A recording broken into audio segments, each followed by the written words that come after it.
Okay, great, thank you. So look, thanks very much for coming, everyone. What I wanted to use these sessions for, so we've got one today, we've got one on Monday in terms of faculty-wide sessions.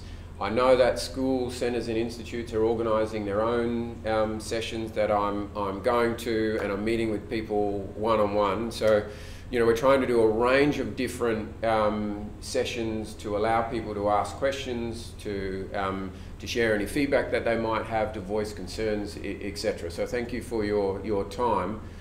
What I would like to do is try and keep this as informal as possible, and it's fundamentally about seeking to answer any questions that you might have arising from the release of the Workplace Change consultation paper on Tuesday.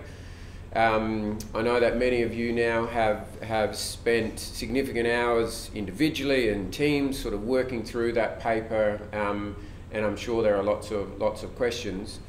I haven't got a presentation prepared.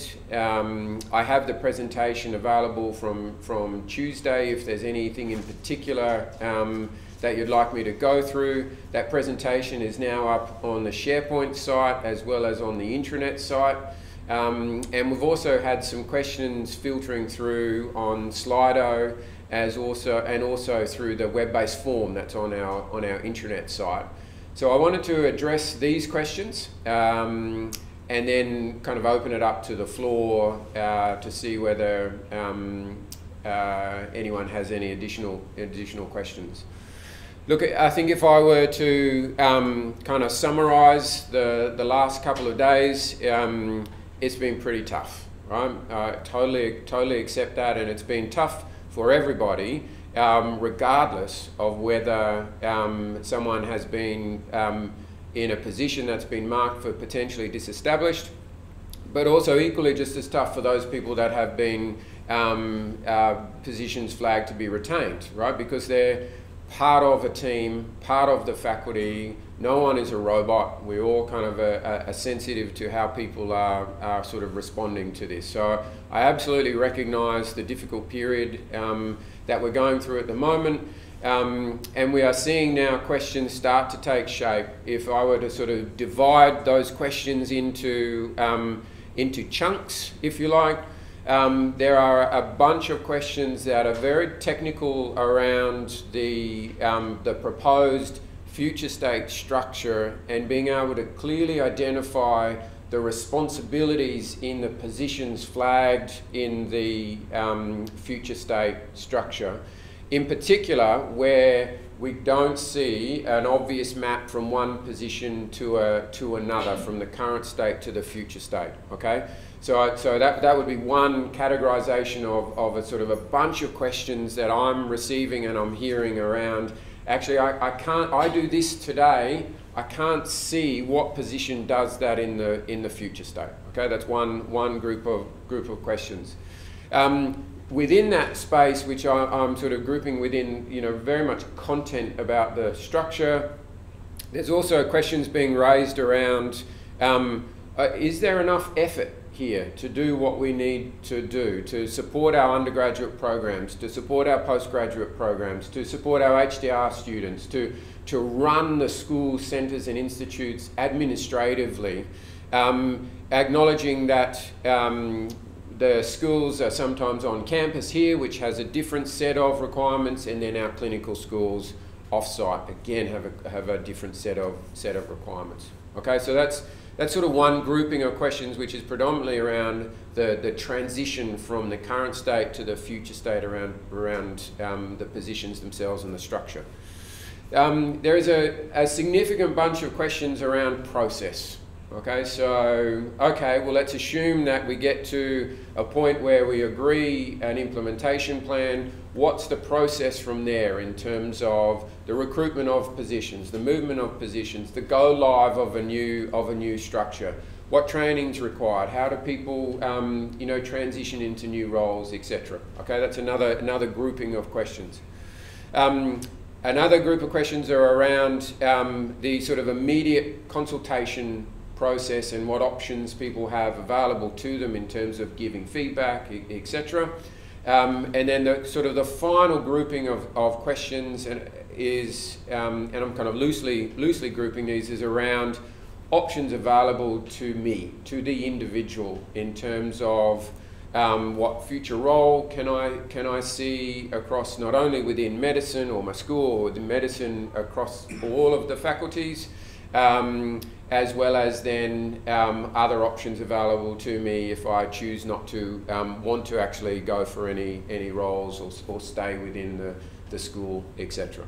Okay, so I mean a broad categorization of the questions there.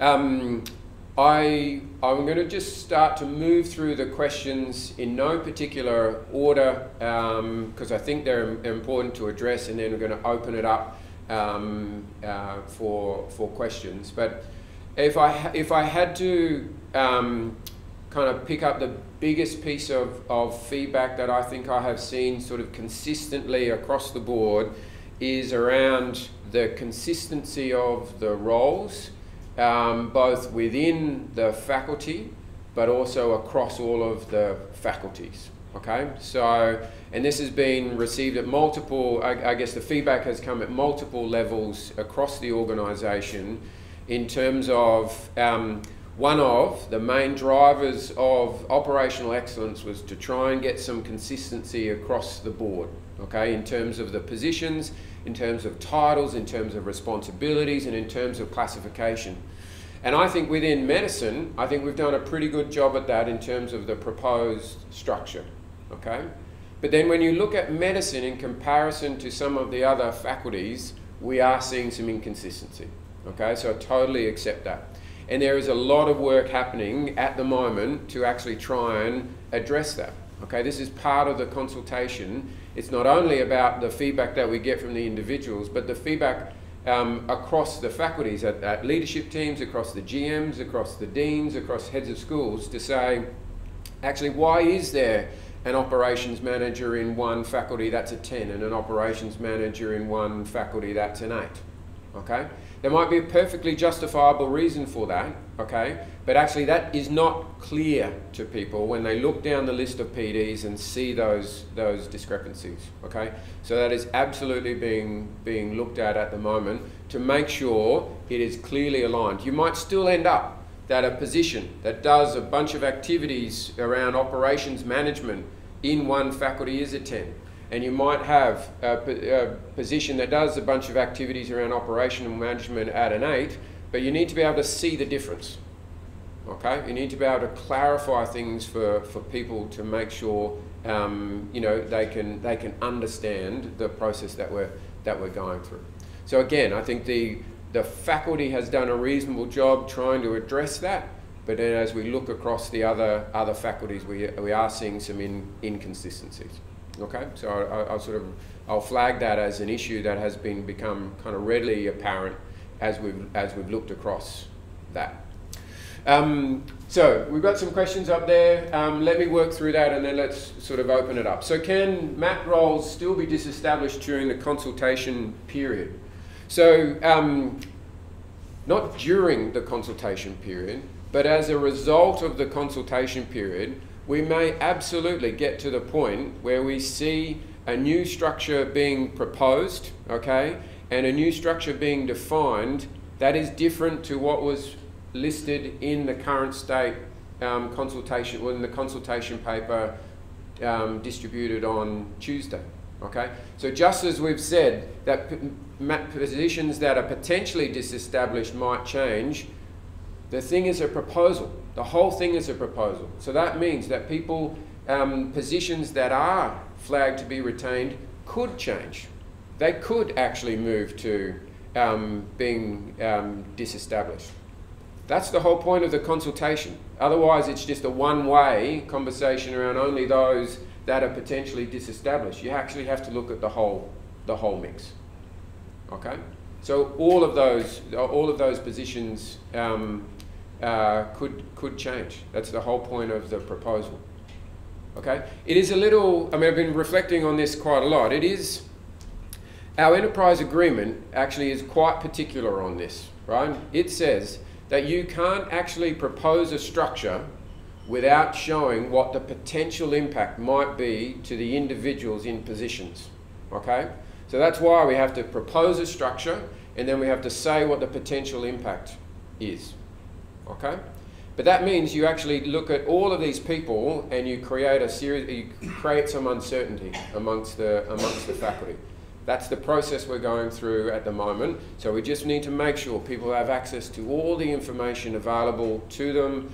We're communicating clearly to make sure people understand what their options are, etc. Okay? If my role has gone down a level and I don't apply, will I get appointed to that role if I ask for redeployment? Okay, so maybe I talk about this in terms of redeployment, right? So redeployment is a process that is clearly defined in the enterprise agreement, okay?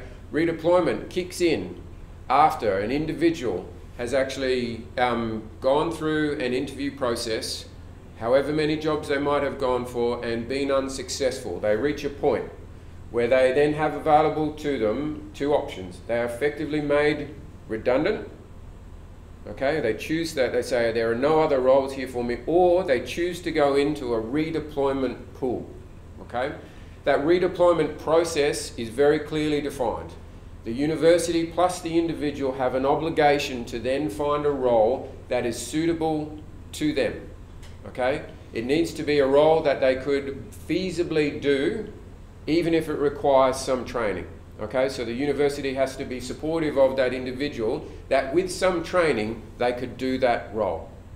Okay, you can't be redeployed into a position where there's not a mutual agreement to that.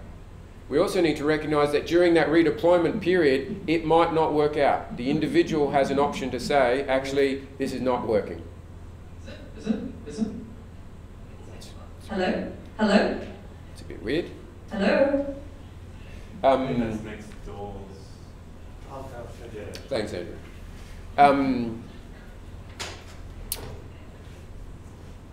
So yeah, I mean that's throwing me a little bit. The redeployment process there. So we'll, can I just yeah. do you mind if I just? Oh yeah, please, sure. I think like in terms of just to simplify, I suppose the two parts of the process, that expressions of interest will be a process that will run first, and the aim of that is to subsequently fill those positions. So if someone has had a position that is level 5 and then it subsequently has been revised and is essentially proposed to be reclassified to 4, that position may be filled as part of the EOI. So subsequently, the redeployment, as John has indicated, is a separate process, and it will be for any other vacancy that is across the university remaining at that time. Thanks. So will position descriptions for mapped positions be revised? So this has come up quite a lot at the moment on SharePoint. The positions for mapped, the position descriptions for mapped positions are not up there. They will shortly be up there. Yes, they will be revised in terms of updated. There are positions that are proposed in the future state to have a change of reporting line, to have a change of title, and in some cases to have a change, a slight change in terms of responsibilities. Okay, not significant enough to potentially disestablish that position, but a change in responsibility. So all of those will be revised, and the intent is to try and get all of those PDs available for people to view. I mean, one of the benefits of this is actually at the end of this process, we should have all of these new PDs written in place. At the moment, it is a mixed bag of what position descriptions we have and don't have. Some of them are very, very old, so we are going through a process of updating. So will there be a template available for submitting an EOI? So this is an expression of interest related to a redundancy, not an expression of interest related to a job. So there is no template. I think the workplace change consultation paper clearly says that you just need to email to Julie Cook to actually to either ask for a expression interest in it, to ask for a calculation. Okay. Can I just talk about asking for a calculation for a second around your redundancy entitlement, okay? There's no blacklist against anybody's name if they ask for this calculation, okay? To me, this is about getting all of the information that you should have in order to help inform your decision, okay? I think you have absolutely nothing to lose to actually find out what that is, okay? You don't have to ask for it, but you're absolutely entitled to ask for it. There is a process to do that, and actually, why wouldn't you have that information available to you? Now, I'm not encouraging everyone at all to take it, but actually this is about having access to the information to help inform decision making, okay?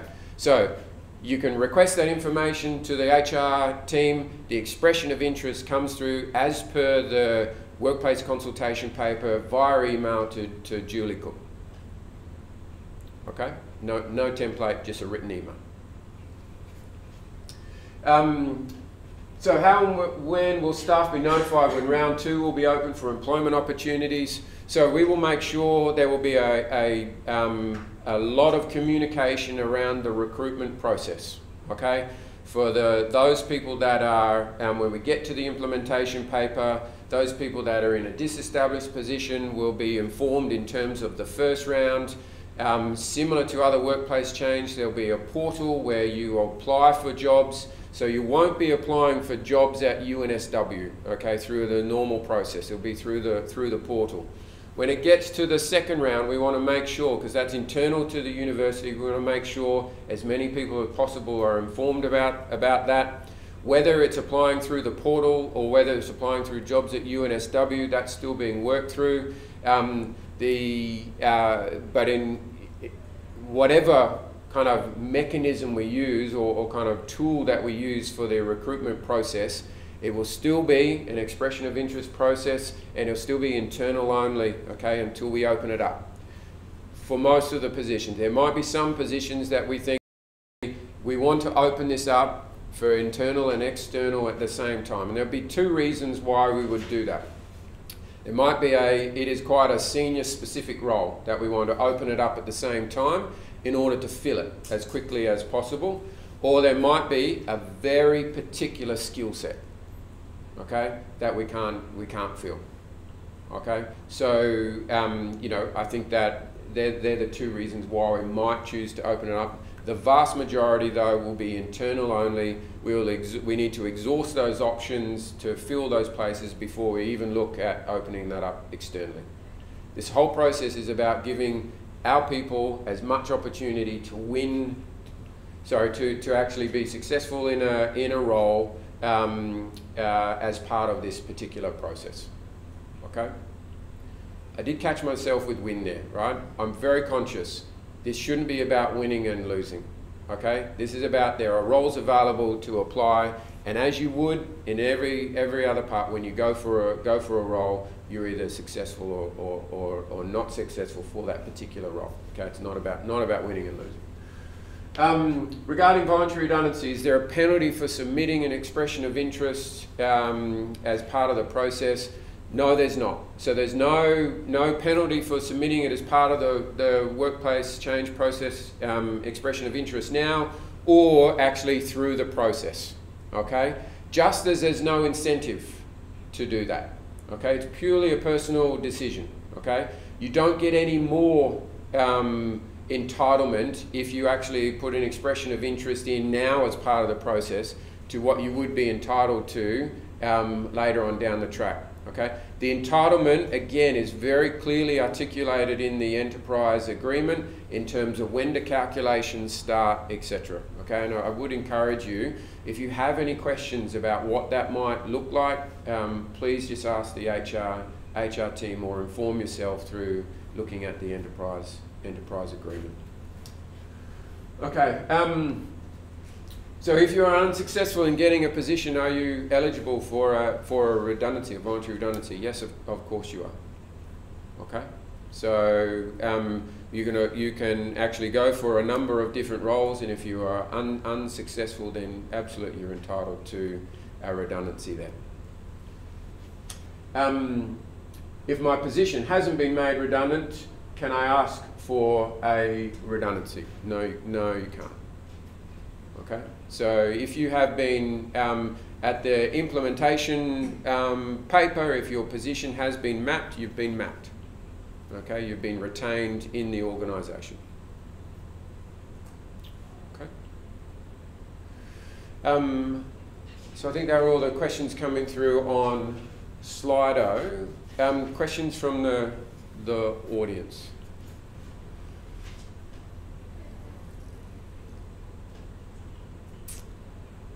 I had an email come through to me through the web-based form last night. It asked about the mapping process. Okay, so what I might do is just bring up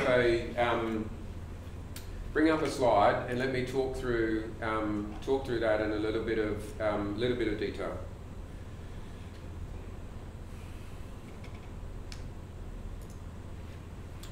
Okay, so I mean, it's incredibly important for us to understand how did we get to this, how did we get to the point on Tuesday where we could release a paper, okay? So there are kind of 4 major stages that we went through, or phases, as part of being able to get to the point where we think, yeah, we've got we believe we've got a good proposal to release to the faculty. So the first part is about understanding the current state, like what do we do today, okay? What we did as part of that process in general terms is we looked at all of our existing position descriptions that we had today. We looked at any of the activity allocation spreadsheets that were completed, and we had a large majority of people that were asked to complete that information, okay? That gave us a relatively good sense of actually what does this position do today, both from looking at the PD, looking at the activity allocation, merging it with the payroll data to make sure, have we got the title right? Do we understand that this position is fixed term continuing? Do we understand the FTE? Do we understand the classification? Okay, that gives us a good current state position. We've done that for every position across the faculty. When we get to the future state, okay, we're now starting to ask ourselves the questions: what do we think we need to change in order to be more effective as a faculty? So we ran workshops. We had conversations across at heads of school level, at school manager level, and with academics across the board. The faculties themselves looked at actually, who's doing what well, okay? We looked at other group of 8 medicine faculties or health science faculties to see what are their structures.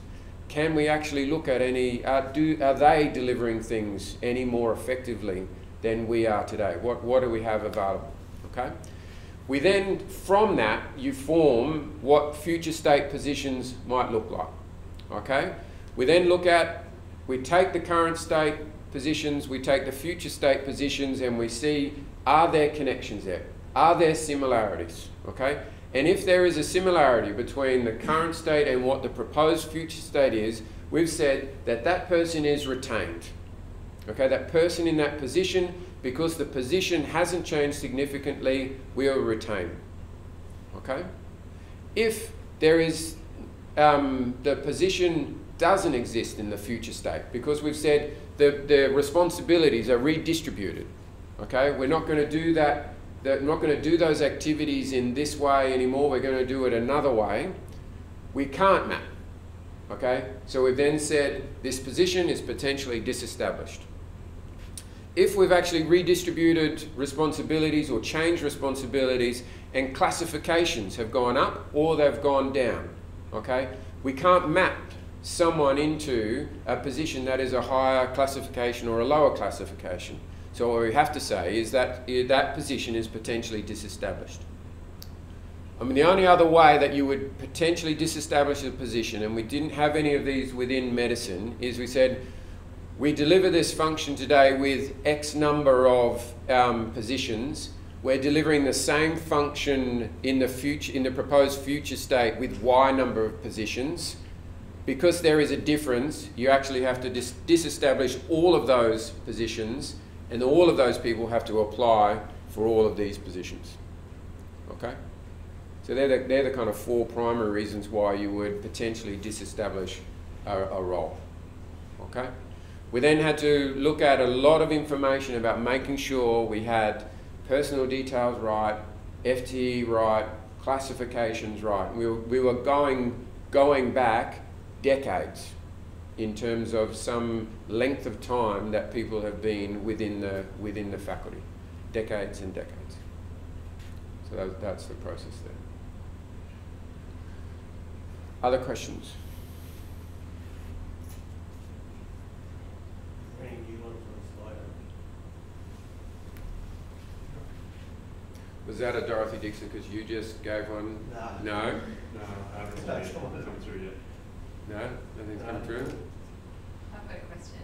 Yeah. So we can see, if we go on the SharePoint, we can see PDs for some of the other faculties such as science, Yeah. which obviously very connected to medicine, but Yep. we can't see what the structure is. No.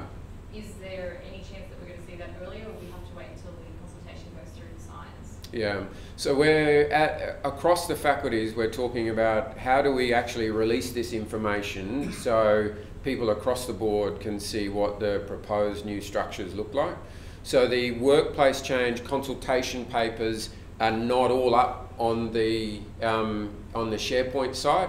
I mean, obviously, I've put up medicines on our intranet site. I don't know what other faculties have done. I assume they've done the same. Well, they certainly would have released it to people.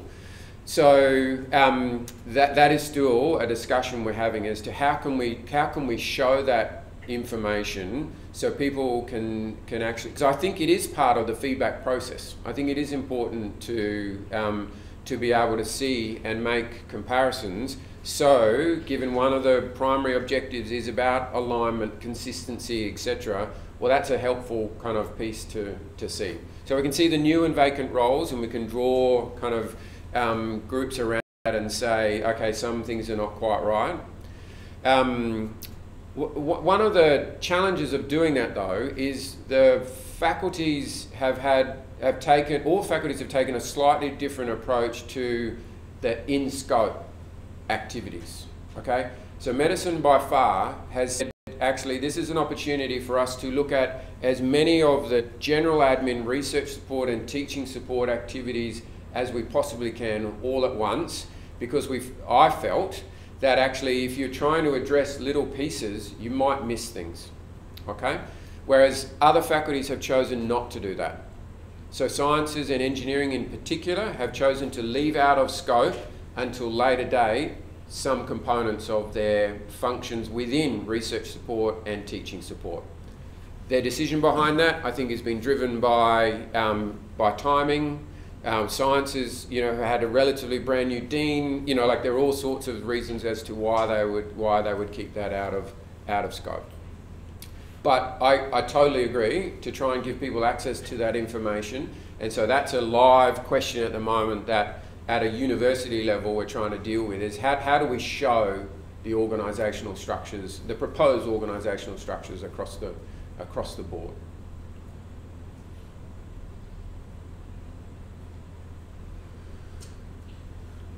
New positions being created, they won't be available to apply for until after the change process is accepted and in progress, is that right? That's right. So I mean, they're only, nothing is locked in until after the consultation process. We look at all of the feedback and we agree on an implementation plan. We will then know definitively that here is the list of new and vacant positions, and here are those positions that have been retained, and by that we will then know the impact to the individuals. Yeah. Time frame wise, I mean, if all goes well, we're in the 2-week window now of consultation. We have 1-week window turnaround, so we're looking at, by the 29th of August-ish, we're releasing the implementation paper. I mean, there's a big asterisk next to those dates because obviously it depends on the volume of feedback and it depends on how much time people really need to work through the consultation and ask questions and provide feedback. And we do need to make sure all of the faculties are aligned across the board. After 1st November, will we be done with all restructuring, or will we be part of any other further restructuring, like medicine? Can you give me a time frame as to when? I mean, I can't. Was only the last lot to be restructured, or there are further? So there are student support and services is one function that is flagged for Q1 2018.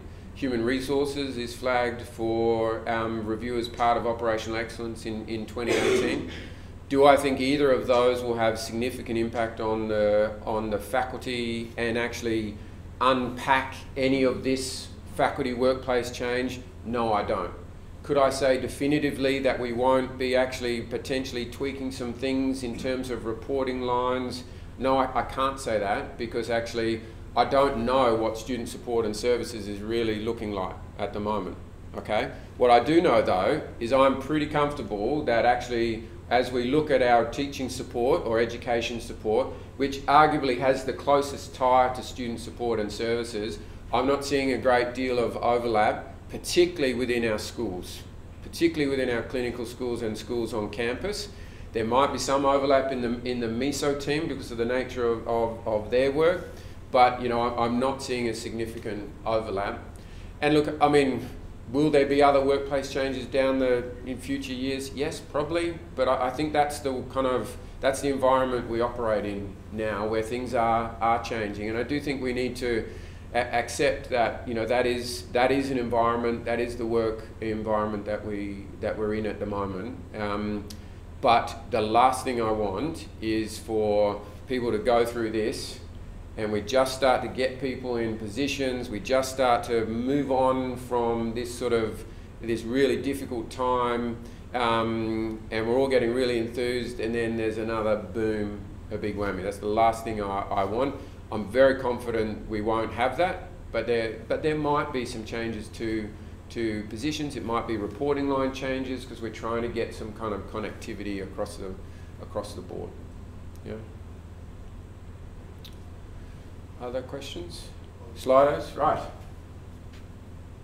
After the consultation period, who will be consulted to determine the final structure? Okay. So as part of the consultation period, we are meeting with as many people as possible, okay?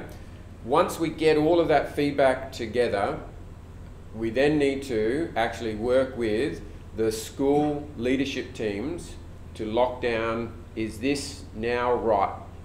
We've heard all of this feedback, we had a proposal, we've heard all of this feedback, we've now changed something or not, is this right? Have we got it right now? Because this is what we're going to go and implement, okay?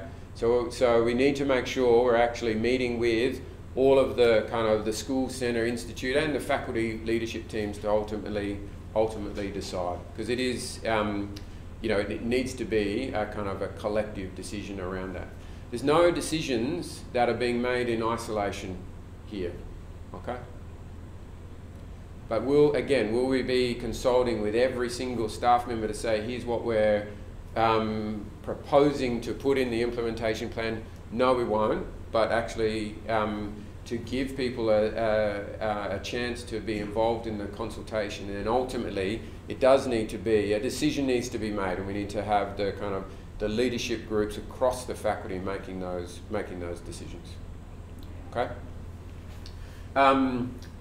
Is there a time limit to apply for voluntary redundancy? Is there a specific? There is. Yeah.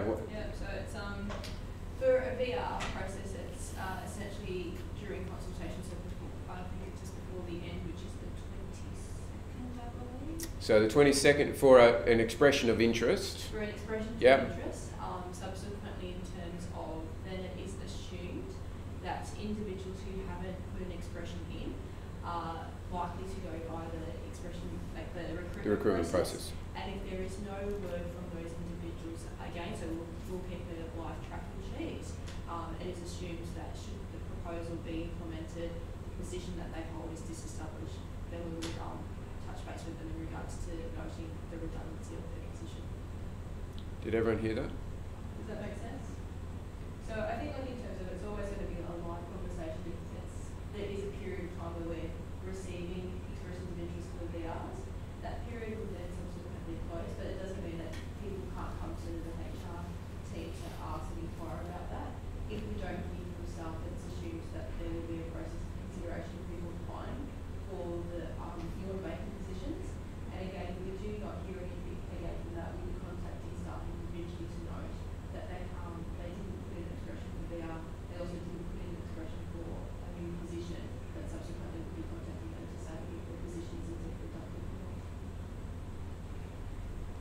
Okay. Any questions following that?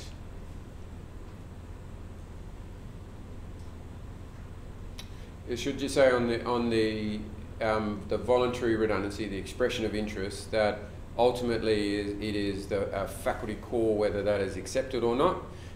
If there was one, the process that I would go through is actually obviously talk with the school leadership team to say we've received this, what is the impact, do we agree that we should be considering this, and then it'll be a timing point of view.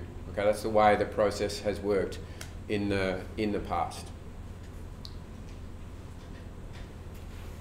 They just keep on coming.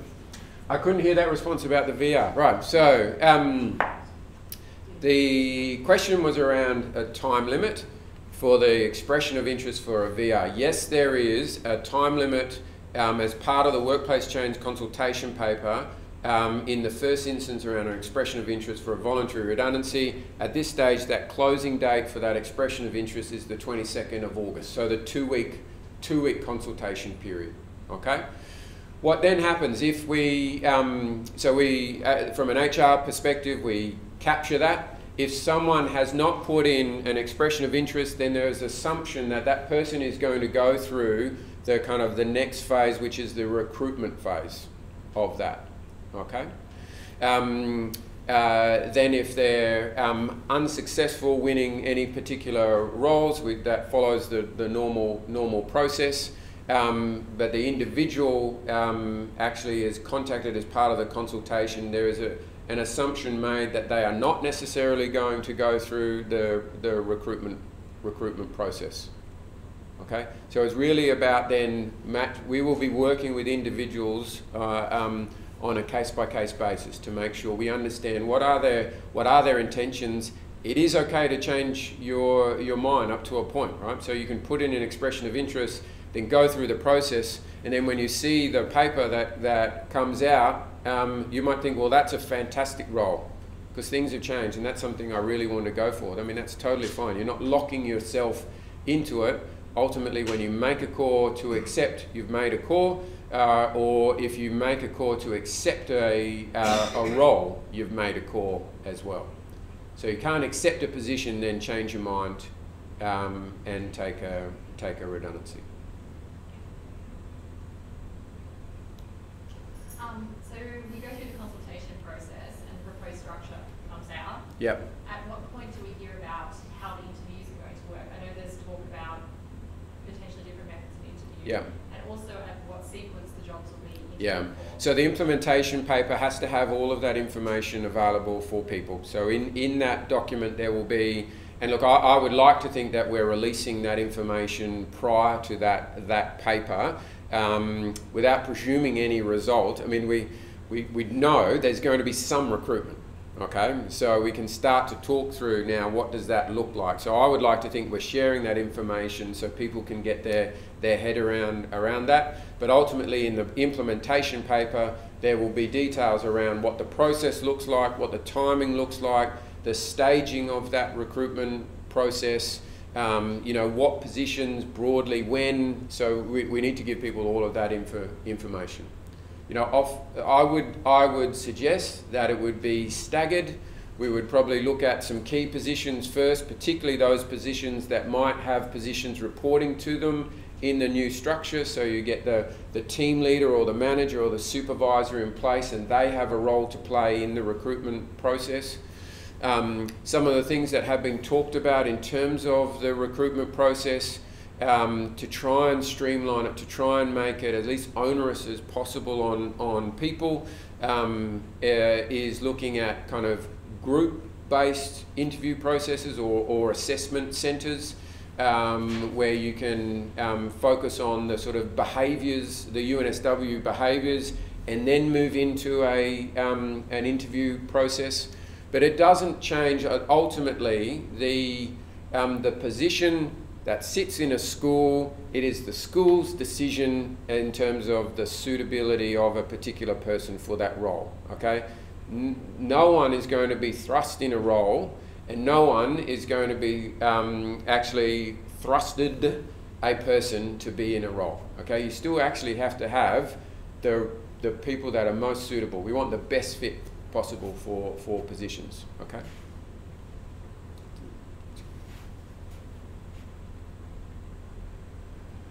Okay, it is proposed. It is proposed. I'm assuming that is it. It's because it's a question. Proposed that the retained staff will absorb the duties of disestablished positions. Will the retained position be reclassified to reflect new duties? Okay, so this is not a workload allocation process where we say we're disestablishing one position and actually making people work harder in the process. Okay, if that was the case, then there would be fewer positions in the proposed organisational structure. Okay, I'm not sure if anyone has read and looked through and counted the numbers, but there are more positions actually in the future state proposed structure than there are in the current state. Okay, so this is not about actually saying we want people to kind of work harder or take on more responsibilities. Okay, but in some cases responsibilities are being redistributed. Okay, they are being redistributed, and if the responsibilities are actually an increase to a position, then we're reclassifying, and we have a number of positions where the whole group has actually been reclassified up, because we're saying actually there's some additional responsibilities here, and we think this classification now better reflects the nature of these roles. But we've also redistributed some classifications, some responsibilities, and those classifications have gone down.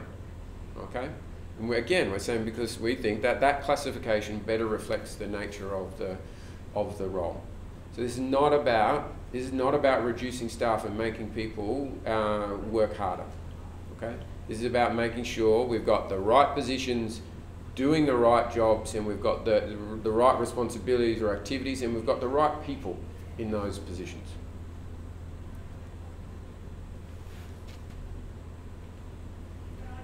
We're going time-wise. We've still got 5 minutes or so if people are... Other questions?